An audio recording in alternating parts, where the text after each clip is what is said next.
नमस्ते शारदे देवी सरस्वती मती प्रदे वसत्वं मम जिह्वाग्रे सर्वविद्याप्रदा भव ब्रह्मानन्दं परमसुखदं केवलं ज्ञानमूर्तिं द्वन्द्वातीतं गगनसदृशं तत्त्वमस्यादिलक्ष्यम् एकं नित्यं विमलमचलं सर्वधी साक्षिभूतं भावातीतं त्रिगुणरहितं सद्गुरुं तं नमामि। ज्ञानेश्वर महाराज की जय। खरं म्हणजे मी काही कोणी अभ्यासक नाही, मी काही कोणी समीक्षक नाही, मी काही कोणी विचारवंतही नाही। मी एक छोट्याशा शाळेची माजी प्राचार्य आहे, साधी शिक्षिका म्हणा। काय असतं, काही गोष्टी आपल्याला सरावाने येतात। लहानपणी कुठलीही मुलगी पोळ्या लाटायला शिकते, पहिल्यांदा नकाशे होतात आणि नंतर मग आपोआप पोळी गोल व्हायला लागते। तसं शिक्षकांचं असतं, ते आपोआप सरावाने 40 मिनटं बोलून घेतात। तसा 40 मिनिटाचा सराव आहे म्हणा असं समजा। परंतु मी आज इथे खूप मोठं साहस करून उभी आहे याची मला पूर्ण जाणीव आहे। साधारण 30 वर्षांपूर्वी मी आमच्या गुरु महाराजांना भेटायला गेले होते। थोड्या इकडच्या तिकडच्या गोष्टी झाल्यावर ते मला म्हणाले की तू शिक्षिका आहेस, उत्तम बोलतेस, भागवत का नाही करत तू? मी एकदम सरदच झाले। आमच्या गुरु महाराजांचा भागवत केल्याशिवाय, भागवत पठण केल्याशिवाय अन्नग्रहण न करण्याचा नियम होता। ते रोज भागवत करत असत। मी म्हटलं की मला ते जमणार नाही, माझा तेवढा अभ्यास नाही। तर ते मला म्हणाले की करावं, केल्याने जमतं। माझ्याबरोबर माझी आई होती, तिला ते म्हणाले की सुलभा तुला हिंदी येतं ना? ती म्हणाली हो, माझ्या आईचं संपूर्ण शिक्षण हिंदीतून झालेलं, तिला उत्तम हिंदी येत असे। तर त्यांनी आपल्याजवळचं गोरखपूर प्रेसचं भागवत तिला दिलं आणि ते म्हणाले की हे ठेव तुझ्याजवळ। या गोष्टीला आता 30 वर्ष झाली। पुढे मग माझी आई म्हातारी झाली आणि जेव्हा जाण्याची तिला वेळ लागली तेव्हा तिने ते भागवत मला दिलं आणि म्हणाले की हे तुझ्या गुरु महाराजांची ठेव आहे, तुझ्याजवळ ठेवली। आता झालं असं की भागवताचा जो नायक आहे श्रीकृष्ण, त्यांनी रणांगणावर अर्जुनाला गीता सांगितली। त्या गीतेचं भाष्य ज्ञानेश्वर माऊलींनी केलं आणि गुरु महाराजांच्या आज्ञेने त्याच्यावर 2 शब्द बोलण्याची संधी आज गुरुचरित्राचा सप्ताह सुरू झाला त्या दिवशी मला मिळाला। हा फारच मोठा योगायोग आहे। खरं तर माझी थोडीशी घालमेल होत होती की आपण म्हणावं किंवा नाही हो, पण म्हटलं की ठीक आहे, आपल्याला आपल्या गुरु महाराजांनी सांगितलं होतं तर आपण घेऊया, पण दिवसही हा मिळेल असं काही तेव्हा वाटलं नव्हतं। आणि हा समसमा संयोग झाला आणि मी तुमच्यासमोर उभी झाली। दुसरी गोष्ट अशी की मी वक्ता आहे असं सांगण्यात आलं आहे तुम्हाला, पण खरी गोष्ट मी तुम्हाला सांगते की वक्ता म्हणून मी आज पहिल्यांदा उभी आहे। माझं काम आपलं सूत्रसंचालन वगैरे वगैरे एवढंच की याच्यानंतर हा, त्याच्यानंतर तो, एवढं आपलं सूत्रसंचालन। पण वक्ता म्हणून असं काही मी कधी कुठे गेले नाही। आज पहिल्यांदाच तुमच्यासमोर उभी आहे आणि तेही ज्ञानेश्वरीवर बोलण्यासाठी उभी आहे। ज्ञानेश्वरी मी वाचलेली नाही आहे, त्याच्यामुळे माझ्या चुका होऊ शकतात। मग आपण जर अथपासून इथपर्यंत काहीच वाचलं नाही तर बोलायचं काय? म्हणून मी ज्ञानेश्वरी उघडली। 3रा अध्याय आला कर्मयोग आणि गुरु महाराजांची आज्ञा समजून त्याच्यावरच बोलावं असं ठरलं। जेव्हा रणांगणावर अर्जुनाची अवस्था बिकट झाली, त्याला काही सुचेना। तो म्हणाला कृष्ण हे कसं काय? पितामह भीष्म आहेत, गुरु द्रोणाचार्य आहेत, हे सगळे माझे बांधव आहेत, त्यांना मी मारू कसं? पुढच्या पिढ्या मला काय म्हणतील की यांनी राज्यसत्तेसाठी आपले आपले लोक मारले? नाही नाही, हे काही होणार नाही, हे नाही जमू शकत। कृष्ण त्याला म्हणाला अरे तू कशाला काळजी करतो? तू आहे क्षत्रिय, तुझं काम बाण मारणे, तू आपलं कर्म कर, परिणामाचं काय होईल ते मी बघेन. जे काय आहे ते सगळं तू परमात्म्याच्या चरणी अर्पण कर. तेव्हा अजून त्याला विचारतो की कृष्णा, हा परमात्मा काय आहे, अध्यात्म काय असतं, आणि कर्म कर म्हणजे नेमकं काय कर, अधिभूत काय आहे, अधिदैवत काय आहे, अधियज्ञ काय, हे जे तू एवढं सगळं सांगतोय ना, मला काहीही कळत नाही. तेव्हा कृष्णाने त्याला सांगितलेलं, ज्ञानेश्वर माऊलींनी सोप्या शब्दात सांगितलं की परमात्मा म्हणजे अशी वस्तू आहे की जी अणु रेणूत भरलेली आहे. आता अणु रेणूत आहे म्हणजे स्थूल आहे. परमात्मा ही अशी वस्तू आहे की जी आकाशातून गळाली तर गळते, म्हणजे ती सूक्ष्म पण आहे. मग जे सूक्ष्म पण आहे आणि स्थूल पण आहे, म्हणजे जगामध्ये अशी एकही जागा नाही की ज्या ठिकाणी परमात्मा नाही. तो स्थूलातही आहे आणि सूक्ष्मातही आहे.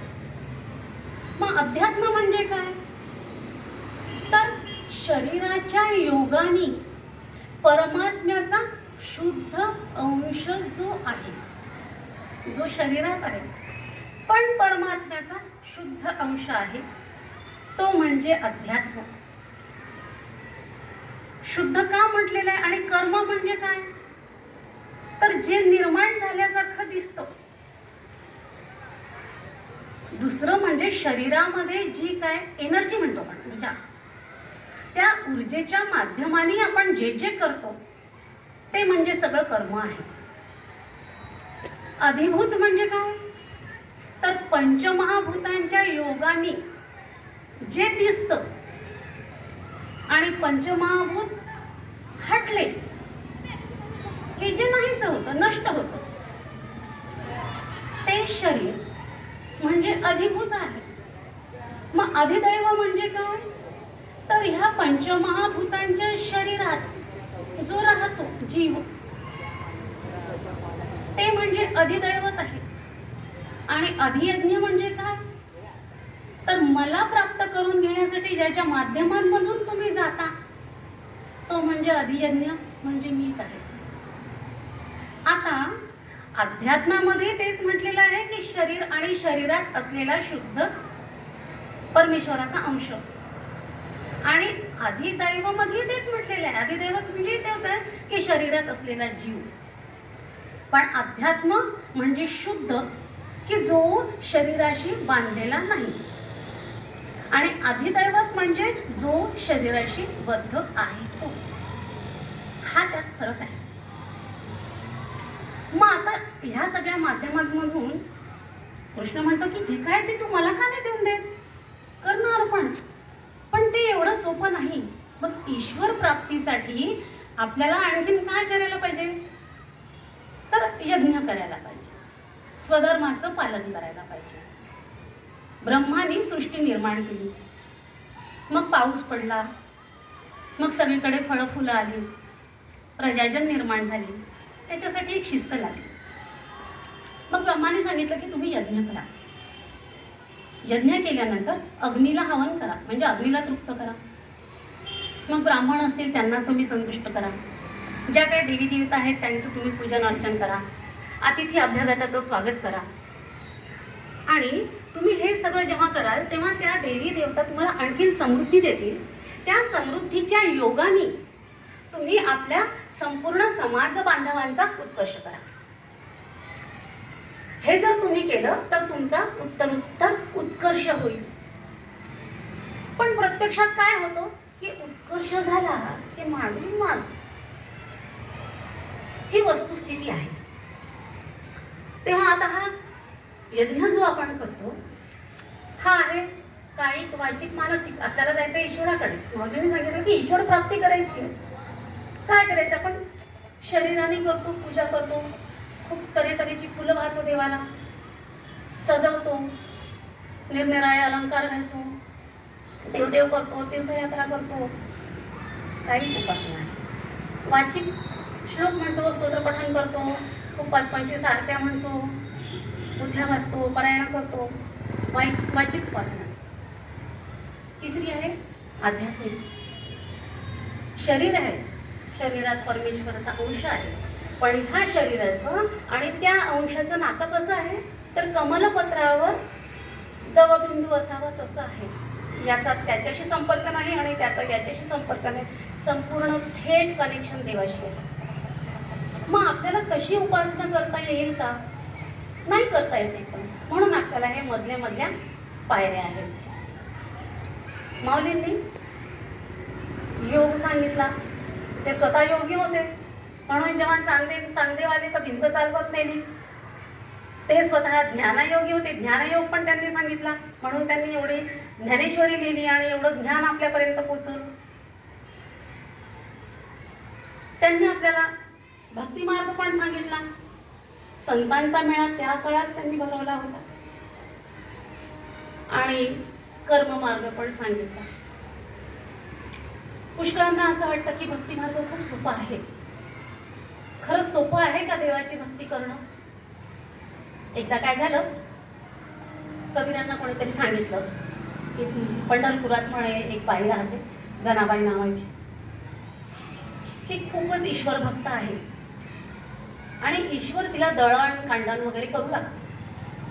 कबीराला पण शेली मिळू लागतच होता की, पण तरी त्याला वाटलं की ही बाई कोण आहे, जाऊन पाहिलं पाहिजे. कबीर पंढरपुरात आले.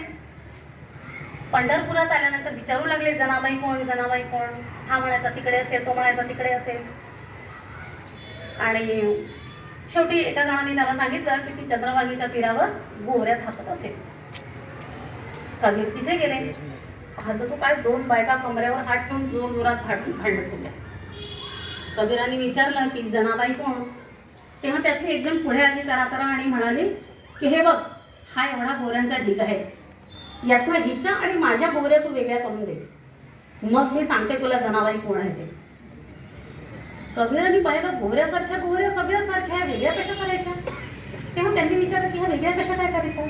तिने सांगितलं की खूप सोपं आहे. एक एक गोरी घ्यायची, कानाला लावायची, विठ्ठल विठ्ठल आवाज ऐकू येईल, ती गोरी माझी. ज्याच्यातून आवाज ऐकू येणार नाही ती गोरी हिची. कबीरांनी करून पाहिलं, खरंच झालं तसं. कानाला लावणे की विठ्ठल विठ्ठल आवाज यायचा. कबीरांनी 2 ढीग केले आणि मग तिने येऊन सांगितलं समोर, हां बोल, काय काम आहे तुला? जनी जनी म्हणतात ती मीच. आता जनाबाईसारखी भक्ती सोपी आहे का? ईश्वरापर्यंत जायचं म्हणजे तिच्या त्या गोऱ्यांमध्ये सुद्धा विठ्ठल होता. प्रल्हाद महाराजांची तब्येत बिघडली आणि डॉक्टरांनी त्यांना तपासलं. स्टेथोस्कोप लावला तेव्हा त्यातून त्यांना श्रीराम जयराम जय जयराम ऐकू येत असे. ती भक्ती आहे. म्हणून मला भक्ती कठीण वाटते. मग सोपं काय आहे? कर्मयोग एकदम सोपा माझ्या दृष्टीने. मी तुम्हाला पहिलेच सांगितलं की मी ज्ञानेश्वरी वाचलेली नाही, मी पहिल्यांदाच तुमच्यासमोर उभी आहे, मी चुकू शकते. पण मला असं वाटतं की कर्मयोग सोपा. कर्मयोग का सोपा? तर कर्माशिवाय आपण राहू शकत नाही. तुम्ही जर असं म्हटलं की मी काहीही करणार नाही, त्यात मी करणार नाही हा तुमचा मीपणा आहेच. म्हणून ईश्वरापर्यंत जाताना आपल्याला सोडायचं आहे, सगळं संपूर्ण सोडायचं आहे. देह सोडायचा आहे, मी पण सोडायचं आहे, त्या देहाला जे जे चिकटलेले ते सगळं सोडायचं आहे. आणि आपण म्हणतो की मी काहीच करणार नाही. तू कोण? त्याने जे ठरवलं आहे ते निश्चितपणे तुला करायचं आहेच. आपण ठरवतो मी हे करणार आहे, मी ते करणार आहे. कसं आहे, मार्च एप्रिल आहे, परीक्षा आहेत पोरांच्या, आपण ठरवतो पोरांची परीक्षा झाली की आपण एखादा फॉरेन टूर मारूया. नाही काही तर मग गुजरात राजस्थान तरी करूच. नाही ते जमलं तर पुढं मुंबई फिरू. तेही नाही जमलं तर एखाद्या अभयारण्यात चक्कर मारून जाऊ द्या. ते आपल्या क्षमतेत नसेल तर आपण शेगावचीच वारी करून येऊ. तेही नाही जमलं तर मामा मावशीकडे 8-8 दिवस पोरांना घेऊन चालू जाऊ. तयारी होते, बॅगा भरून होतात. मामा मावशीकडे जायचं असेल तर लाडू न्यायची की शंकरपाळी न्यायची याची चर्चा होते. सगळं बस. आता परीक्षा झाली, गाठोडे उचलले की गाडीत बसायचं, फायनल. आणि अचानक घोषणा होते, मेरे प्यारे भाई और बहनों, जहां है वहीं रहे. झालं. कुठे गेलं तुमचं प्लॅनिंग? तुम्ही नाही ठरवलं, तुम्ही नाहीच ठरवू शकत. ठरवलं आहे त्यांनी. तुम्हाला ते कर्म करायचं आहे. आता हे कर्म करायचं म्हणजे नेमकं काय? मग आपण काय करायचं? त्यांनी जर सगळं ठरवलं मग आपण कशाला काय करायचं? बसून राहू. तो येईल तो पाहिजे तो करून बस. पण असंही होत नाही. याचं कारण जे आहे, आपलं कर्म जे आहे ते काही फक्त आताचं नाही आहे. हिंदू धर्म पूर्वजन्म मानतो. मग आपण जन्मोजन्मीचं असं खूप सारे लेयर्स घेऊन आलो आहे. जन्मोजन्मीची लेयर्स घेऊन आलो आहे आपण. DNA म्हणतो, त्या DNA ते साठत जातं येत. आणि मग आता आपण जे संचित, क्रियामान आणि प्रारब्ध, जेव्हा आपण एखादी कृती करतो त्या कृतीला संचित उत्तर देते ते असते प्रारब्ध. मग आपण म्हणतो बापरे काय भाग्यवान आहे, जोरदार, रातोरात खुर्ची मिळाली, इलेक्शन लढवायचं काम नाही लागलं. असतात की नाही भाग्यवान लोक असे? काहीही न करता जमलं, कुठल्या तरी जन्माचं सत्कृत्य कामी आलं. हे आपण लक्षात घेतलं पाहिजे. अशा अनेक गोष्टी घडतात, वाईट गोष्टी घडतात. कुठल्या तरी जन्मातलं काहीतरी मध्ये येतं. म्हणून हे संचित घेऊन आपण पुढे येतो. मग हा जन्म सुरू होतो. आपण जन्म घेताना देवाला कमिट करतो की देवा या जन्मात मी हे केलं होतं, त्या जन्मात मी केलं होतं, त्या जन्मात ते केलं होतं. देव विचारतो की तू आता या जन्मात काय काय उजेड पाडणार आहे. आपण सांगतो की ठीक आहे, मी एवढ्या लोकांचं देवाणघेवाण माझी बॅलन्स आहे ती करून टाकेल. देव आपल्याला इकडे पाठवून देतो. आल्यानंतर आपण खरोखर ती देवाणघेवाण पूर्ण करतो का? काय होतं की आपण कमिट करतो. समजा फॉर एक्झाम्पल मी जन्म घेताना, आणि आपण आपले आई वडील वगैरे जे म्हणतो ना, आपण स्वतः सिलेक्ट करतो. 40 वर्षापूर्वी मी, कोणी सिनियर लोकांनी वाचलं असेल तर नाही माहिती, श्री नावाचं एक साप्ताहिक यायचं बघा. त्याच्यामध्ये एक लेख आला होता की मृत्यूनंतर त्या माणसाचं सबस्टन्स म्हटलं होतं त्यांनी, आपण आत्मा म्हणतो, जीवात्मा म्हणतो, तो फिरतो आणि कालांतराने आपले आईवडील चॉईस करून जन्माला येतो. आपला हिंदू धर्म तेच सांगतो. आपल्या संत महंतांनी सांगितलेलं आहे की मी अलाल्या फलाण्याच्या घरी जन्म घेईन, म्हणजे हे निश्चित आहे. मग आपण जेव्हा जन्म घेतो तेव्हा काही लोकांशी आपलं हे देवाणघेवाण ठरलेली आहे. आपण आपला जोडीदार निवडतो. आपल्या जोडीदारांनी पण काही कमिटमेंट्स केलेले असतात. तो पण त्याचे आईवडील निवडतो, त्याची भावंड निवडतो, त्याचा फ्रेंड सर्कल निवडतो, समाज निवडतो, सगळं. आता ह्या दोन व्यक्ती एकत्र आहेत. या व्यक्ती ज्या कमिटमेंट केल्या त्या या व्यक्तीच्या लोकांशी केलेल्या नाही आहे. आता एक नवीन सर्कल तयार झालं की नाही? म्हणजे नवीन लोकांशी देवाणघेवाण सुरू झालेली आहे आणि ही त्याच जन्मामध्ये ती फिटत नाहीच. म्हणजे ही नवीन कमिटमेंट घेऊन आपण पुन्हा नवीन जन्मामध्ये जाणार आणि म्हणून आपल्याला 84 लक्षाचे फेरे पडणार, कारण आपला बॅलन्स झिरो होतच नाही.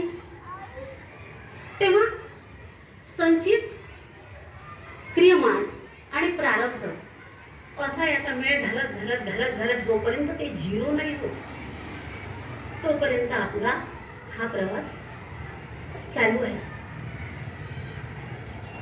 मग हे कर्म जेव्हा आपण करत असतो, म्हणून कृष्णाने सांगितलं अर्जुनाला की हे तू सगळं मला का नाही अर्पण करत? मला दे ना.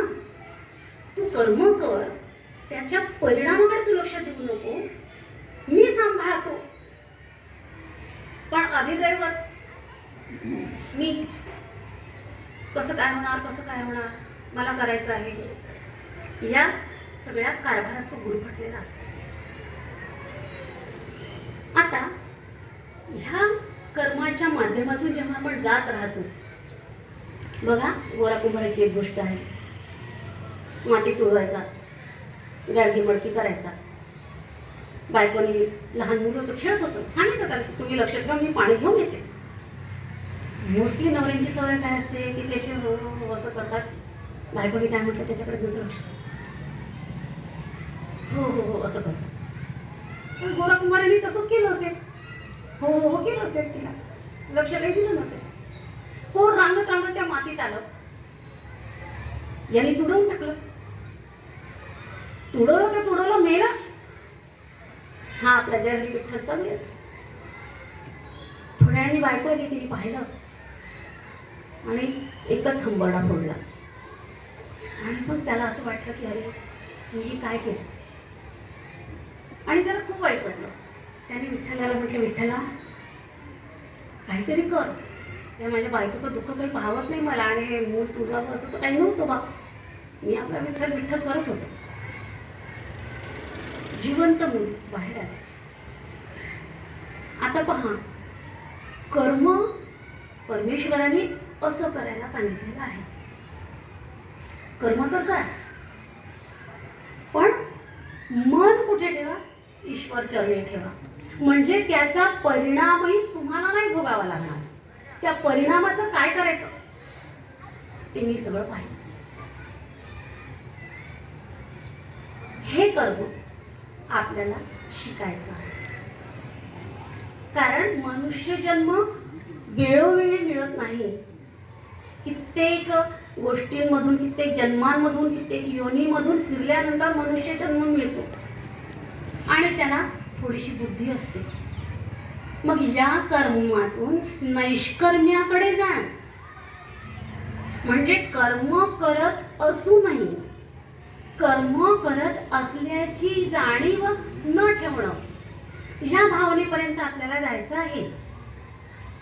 आपल्याला कर्म करत नाही असं म्हणता येणार नाही. आपण कर्म करत नाही असं म्हटलं तर वेडं होऊन जाऊ.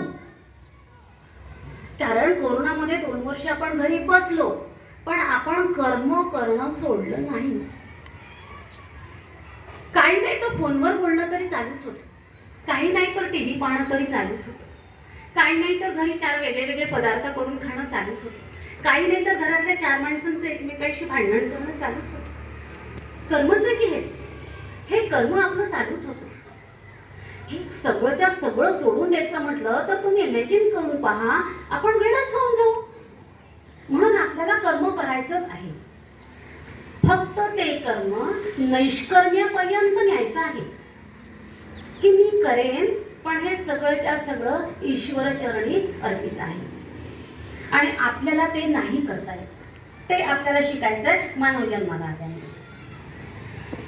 आपल्याला समजणं हे वेगळं असतं. आपल्याला एखाद्या गोष्टीचं ज्ञान होणं हे वेगळं असतं. आपल्याला एखादी गोष्ट आकलन होणं हे वेगळं असतं. आणि त्या आकलनाचं प्रत्यक्ष आचरण करणं हे वेगळं असतं. सकाळी 5 वाजता उठावं, उत्तम. आता याच्यावर जास्त भाष्य न करणंच बरं. म्हणजे माहिती आहे, आकलनही आहे, पण आचरण मोठं कठीण आहे. कृष्णाने या सगळ्या गोष्टी अर्जुनाला वारंवार सांगितल्या. त्या रणांगणात सांगितल्या. आपला जीवन संघर्षच आहे. त्या जीवन संघर्षासाठीच कृष्णाने हे सगळं सांगितलेलं आहे. आणि माऊलींनी ते आपल्यापर्यंत पोहोचवलं आहे की तुम्ही हे सगळं करा. कोणीही ज्ञानी माणसाने, माऊली म्हणते की कोणत्याही ज्ञानी माणसाने वेळेचं बंधन असेल तर कृपया मला सांगा, माझ्याकडे घड्याळ नाही. तर कोणत्याही ज्ञानी माणसाने अधर्माचरण करू नये. का बरं? कारण जे ज्येष्ठ आणि श्रेष्ठ लोक असतात त्यांचं पाहून बाकीचे लोक सगळे मार्गक्रमणा करत असतात. म्हणून जे जाणकार लोक आहेत त्यांनी विधी निषेध प्रत्येक गोष्टीचा बरोबर पाळला पाहिजे. आपण आठवू लवकरच 2 मिनिटात. तर कृष्णाचं असं म्हणणं आहे की सगळं करणारा मीच आहे. सगळं करणारा मीच आहे. खेळ मांडिला जगन्नायके जगतपटाच्या वरी, मानव नरदा दिवस यामिनी फासे धरले करी. तो फक्त या सोंगट्या हलवत असतो. आपण काहीच करत नसतो आणि हेच आपल्याला कळत नसतं. संपूर्ण महाभारत युद्ध झालं आणि युद्धाच्या सुरुवातीला काय झालं की बर्बरिक आला. बर्बरिक म्हणजे घटोत्कचाचा मुलगा. त्याच्या आईने त्याला सांगितलं होतं की जी बाजू कमजोर आहे त्या बाजूकडून तू लढायचं असतं. घटोत्कचाचा हा जो मुलगा होता बर्बरिक, याच्याकडे अशी काही विद्या होती, अशी काही अस्त्रशस्त्र होती की तो एकटाच सगळ्यांना संपवू शकला असता. कृष्णाला ते माहिती होतं. कृष्णाने त्याला बाहेरच थांबवलं. अनेक ठिकाणी कृष्ण पांडवांना खऱ्या अर्थाने सखा म्हणून लागलेला आहे. बाहेरच थांबवलं. म्हणे, अरे बर्बरिका कसं काय वगैरे झालं. म्हणाला की एक खूपच मोठी समस्या उभी आहे. बर्बरिक म्हणाला, कोणती? तर म्हणे, देवीने युद्ध सुरू होण्याच्या आधी एक बळी मागितलेला आहे. बर्बरिक म्हणाला, ठीक आहे, काय ते देऊन टाकू एक बळी. कृष्ण म्हणाला की तिला योद्धा बळी हवा आहे. म्हणाला, ठीक आहे, योद्धा बळी देऊ. कृष्ण म्हणाला, तसं नाही, तिला हवे असलेले फक्त 3च योद्धे या पृथ्वी तलावर आहेत. बर्बरिक म्हणाला, कोणते? कृष्ण म्हणाला, त्याचा पहिला तर मीच आहे.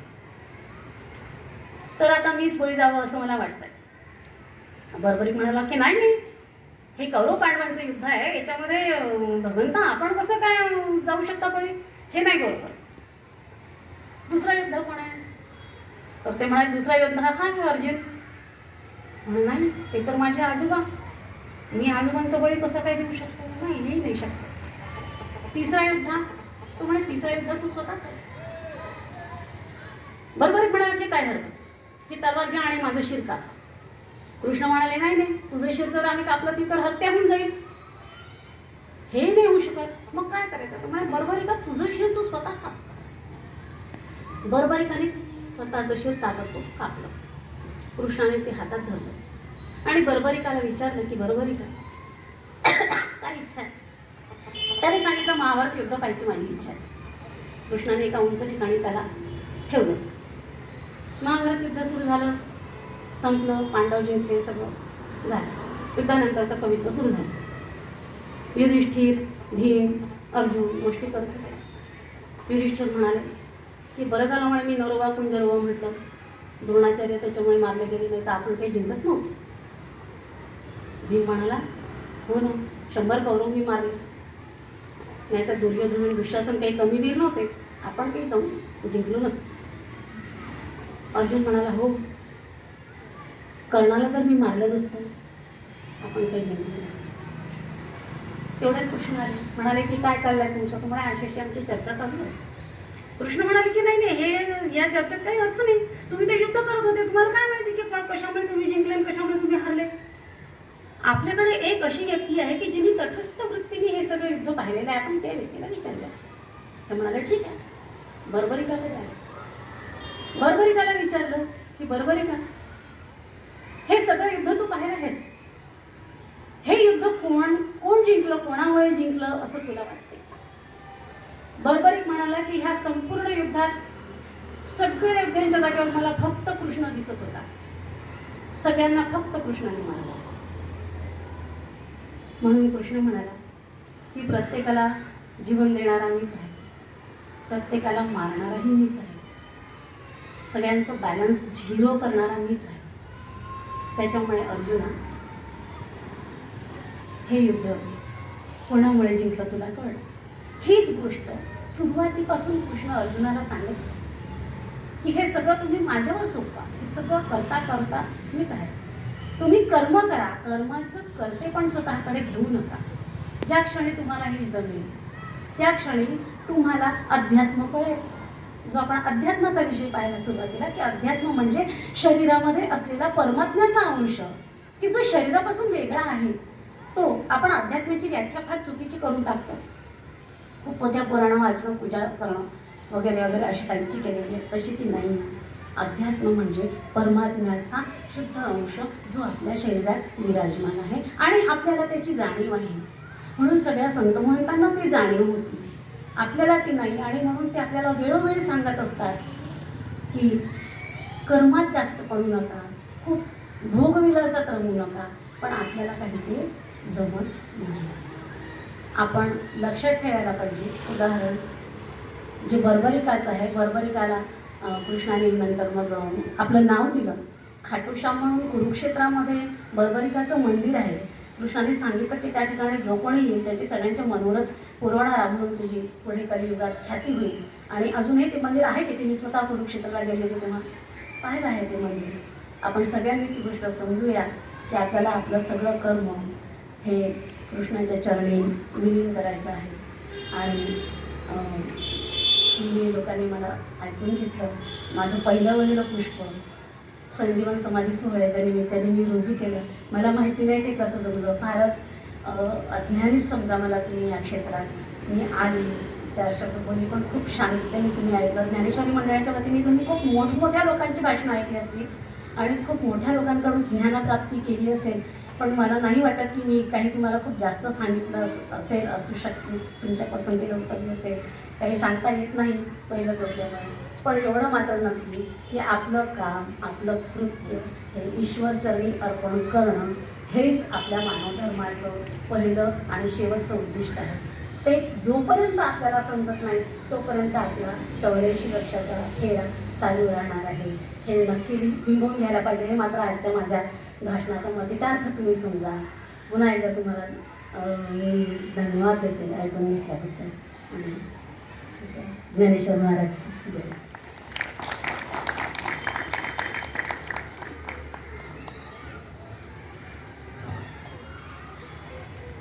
धन्यवाद साधनाताई.